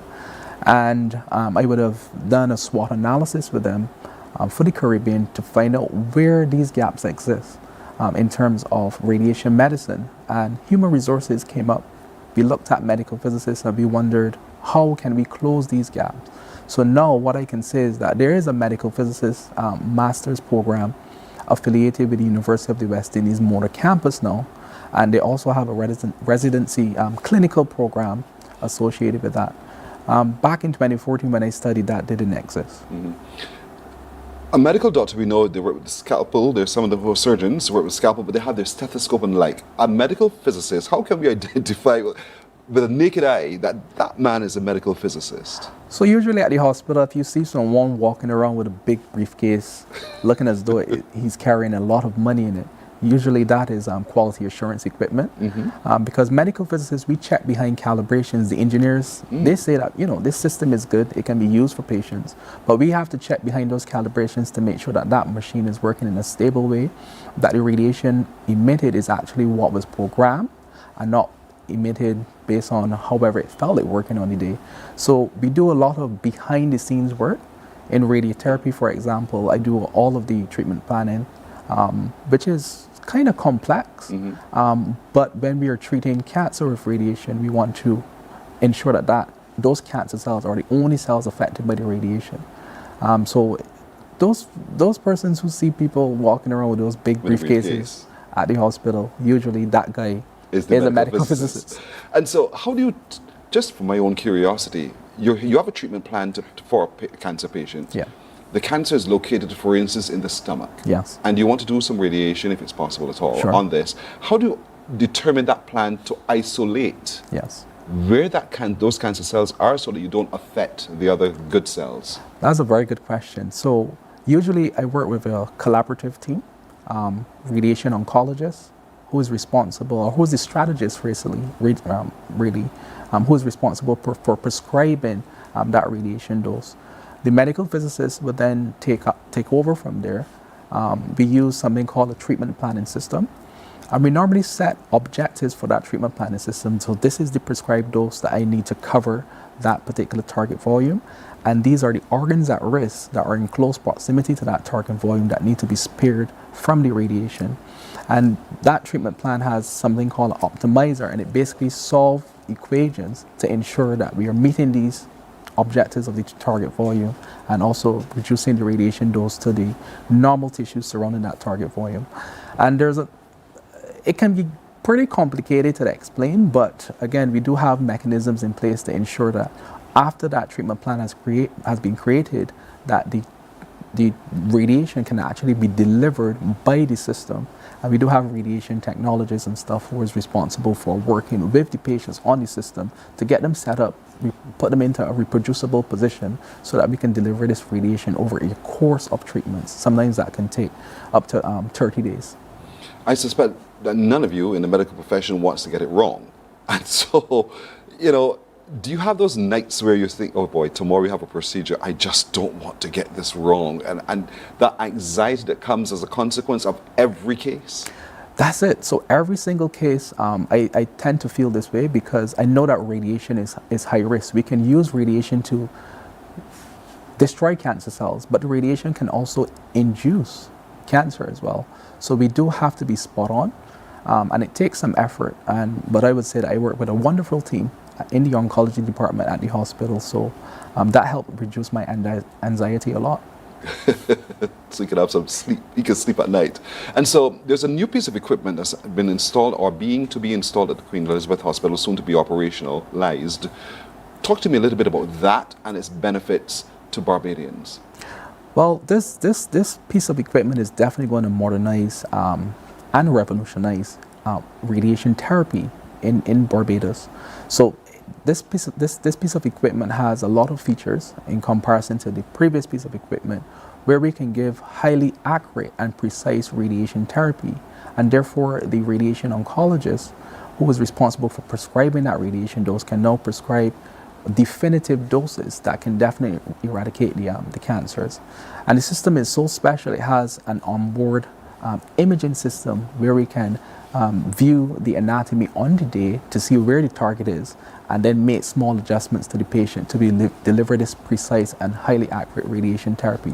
So I think it's a good step in the right direction, and we are looking forward to making it operational in the coming weeks. So what were we doing before? So we were using older technology, but as you know, medicine is evolving, the technology is evolving, and our healthcare system also have to evolve in order to keep up with best practices. And I think the government would have made the right decision in trying to reduce the mortality and morbidity associated with radiation treatment, and I think this was a perfect move in the right direction. To a little youngster who were like you, in secondary school, got turned on by physics and wanted to pursue this, what do you say to that child who's watching today? So physics is not really about, just equations and theories. It's something that can actually save lives. And if you are curious and you're thinking about pursuing a profession where you want to apply science, you want to get involved with cutting-edge technology, and you want to change the lives of people and family, etc., I think this is a rewarding job. It's a rewarding job, and so you take the same route that Corey took, perhaps, of pursuing then further at the Barbados Community College and on thereafter, yes, so that you do have your qualification to be a medical physicist. Yeah. Do you get the title DR? at some point? So you can actually do a doctor's of medical physics if you choose. But because I am not really into the research area as yet, I think the master's level would give you the competencies and the skill set that you need to be able to work in a clinical setting on a day-to-day basis. You said as yet, that means you're heading for it. Definitely. See, Definitely. there you go. Why stop now? Yes. Why stop now? We got to stop now. Yes. Corey Drates, medical physicist at the Queen Elizabeth Hospital. Good to meet you. Good to know more about what you do, and good to know that at the hospital now we have this cutting-edge piece of equipment that can more detailed approach and tackle some of the cancer cells in our population. Indeed, well done. Thank you. As a good St. Leonard's young man. Yes. So St. Leonard's, you have a lot to be proud of. Corey Of course. Drates represents you beautifully indeed. Thank you so much for joining us. Thank you. You're very welcome. We are back in just a moment. Morning, morning, morning. Good morning. Good morning to you.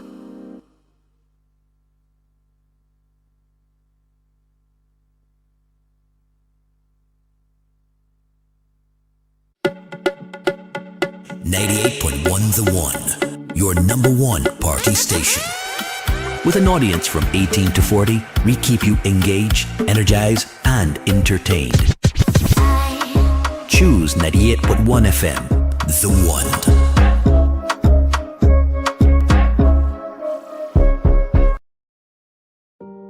One. Hey there, it's Mahalia. I want to share something that might be really helpful. If you're feeling anxious, overwhelmed, depressed, or lonely, and have no one to talk to, call Lifeline Barbados. We all face struggles at times in our lives. You're not alone. There's no need to feel ashamed or embarrassed. It's okay to reach out for support. Lifeline Barbados is completely confidential. No one else will know you called. They're there to offer a caring ear and guidance without judgment. And fellas, I want you to know asking for help is a true sign of strength. It takes real courage to reach out. You can also call Lifeline Barbados if you're worried about loved ones who are struggling and you need advice on how to support them. There's a saying, a problem shared is a problem halved, but not everyone has someone they can confide in. That's why Lifeline Barbados exists, to be there for you or someone you care about during tough times. Save this number. Lifeline Barbados is just a call away. Remember, you can reach out whenever you need to talk. Books open your heart, your mind, and your soul. They are educational, entertaining, inspiring, and motivating. Are you an author of a recent book you want to share?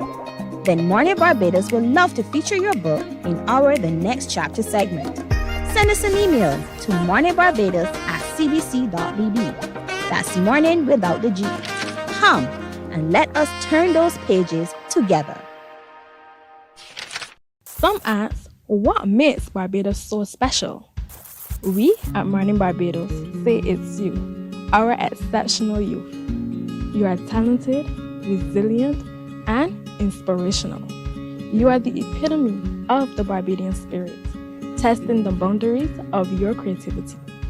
If you are an entrepreneur, artist, baker, designer, author, or have done anything you think should be highlighted, email us at morninbarbados@cbc.bb.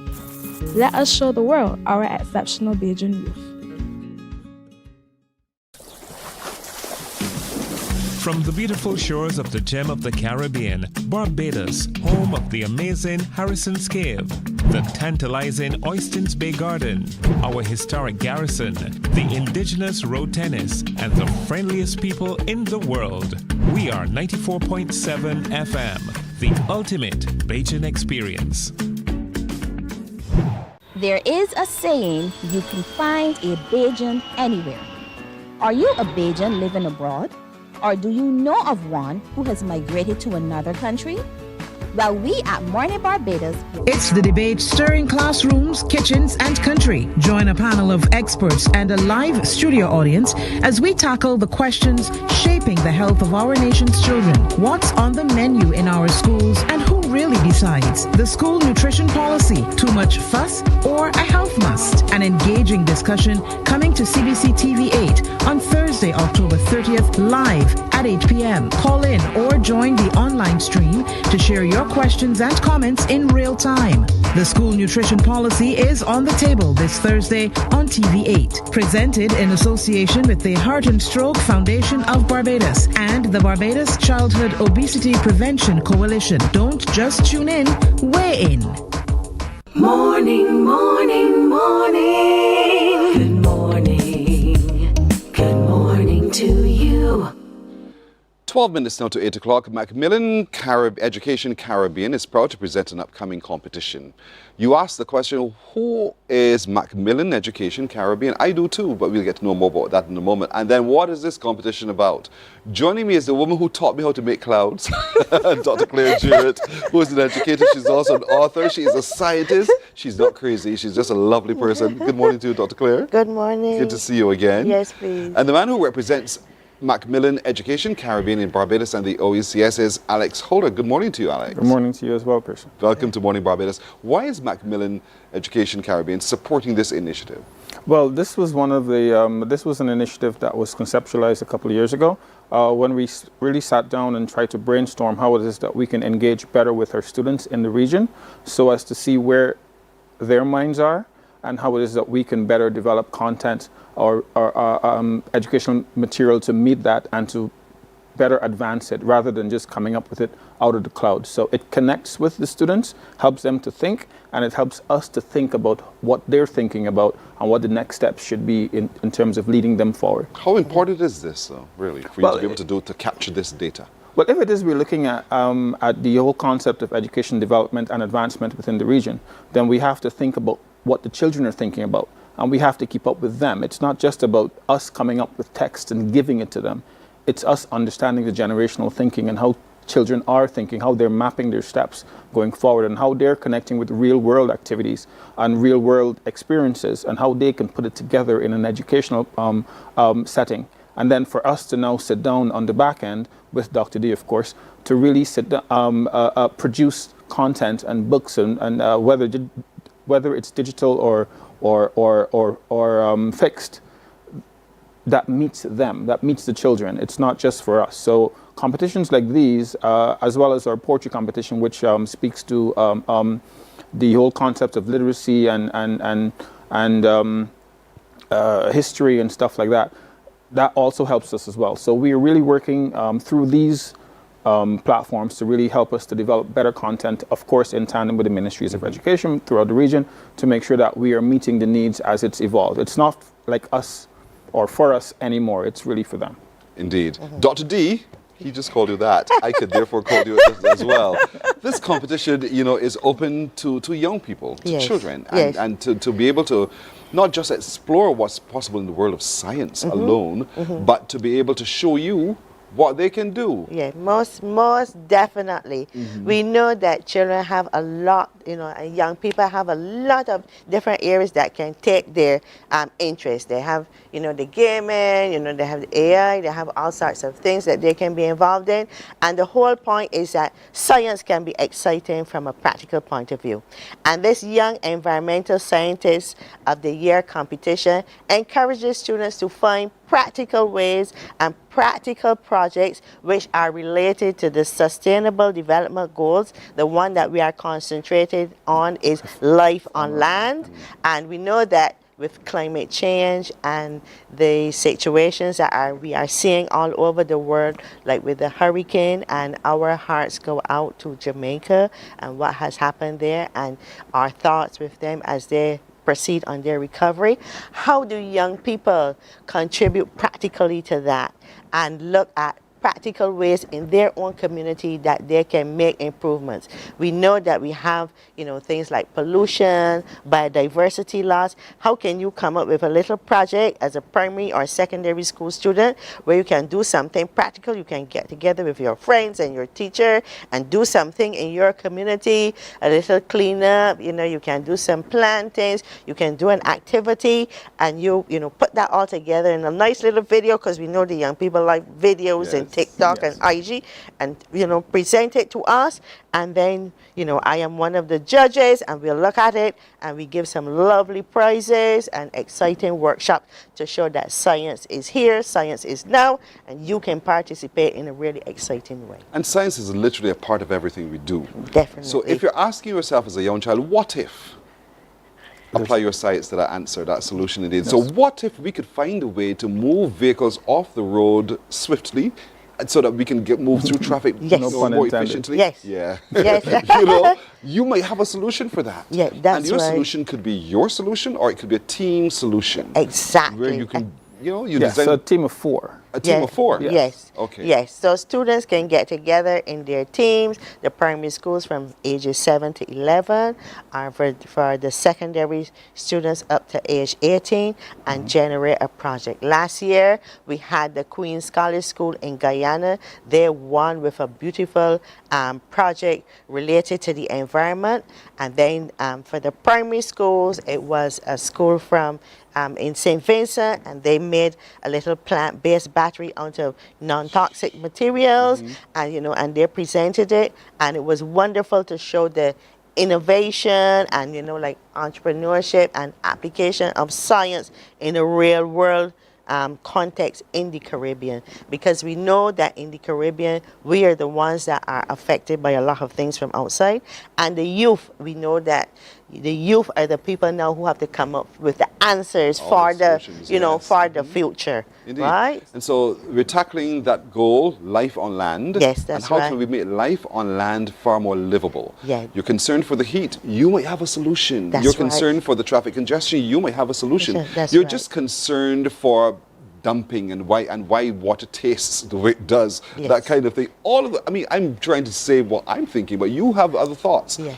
Tackle it from your perspective as well. Look around and see what's happening about life on land, and what can we do to make life on land far more livable and far more enjoyable. Right. And how can we do so in a very safe and effective way? Very Right. quickly, using the things around us within our environment. Right. And remember, life on land is not only for people. Life on land is for animals. No, Sorry, it's just for life on land is for animals as It's for well, everybody. Their life on land. Yes, because you can imagine something like the hawksbill turtle that we have that, it lives in the ocean, but it has to come out on the beach to nest. Yes. And then when there's trash on the beach, you burn stuff on the beach, then the little turtle is like, what have you done here? I don't know where to go. What am I supposed to do? So how can you do something so that life, is able then to continue and have little turtles, so that you will be able, your children and grandchildren will be able to see those turtles, all of those things. You're right, and it comes to agriculture as well. When I take a look at those earthworms, we get rid of them. Yes, but they serve a purpose. We need them. Yes, we need them. Serve a purpose. We need them very much. So how can we change people's thinking by our projects? All of that. And so walk me through some of the mechanics here now.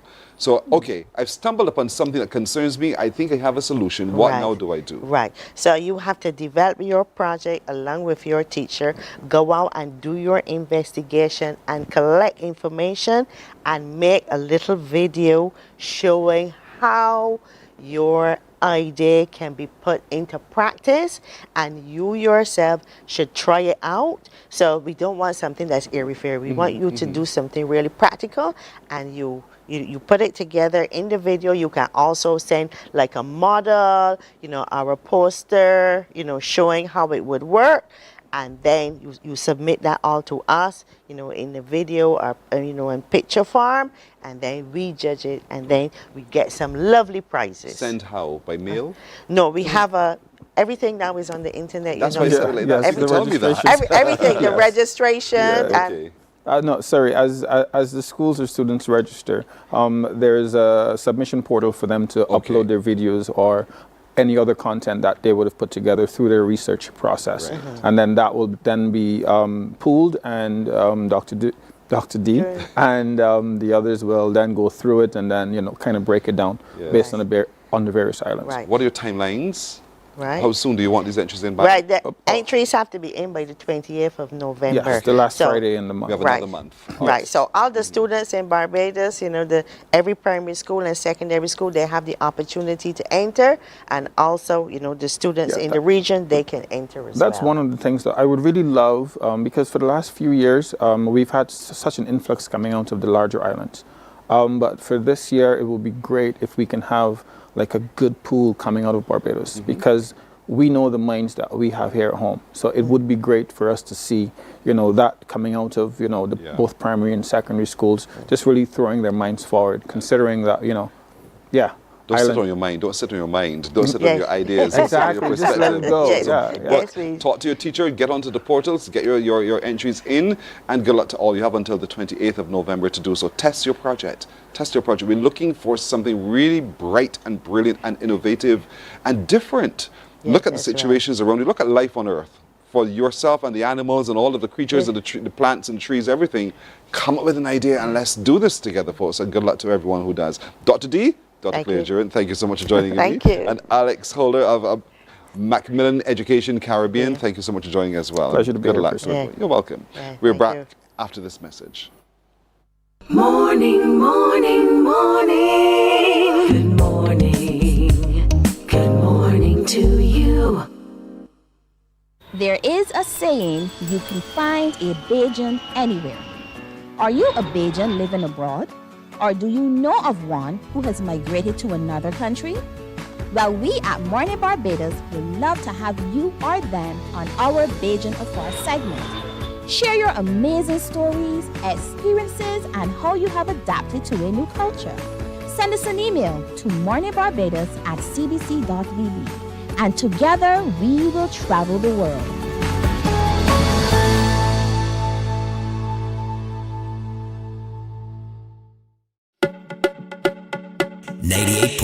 The One, your number one party station. With an audience from 18 to 40, we keep you engaged, energized, and entertained. Choose 98.1 FM, The One.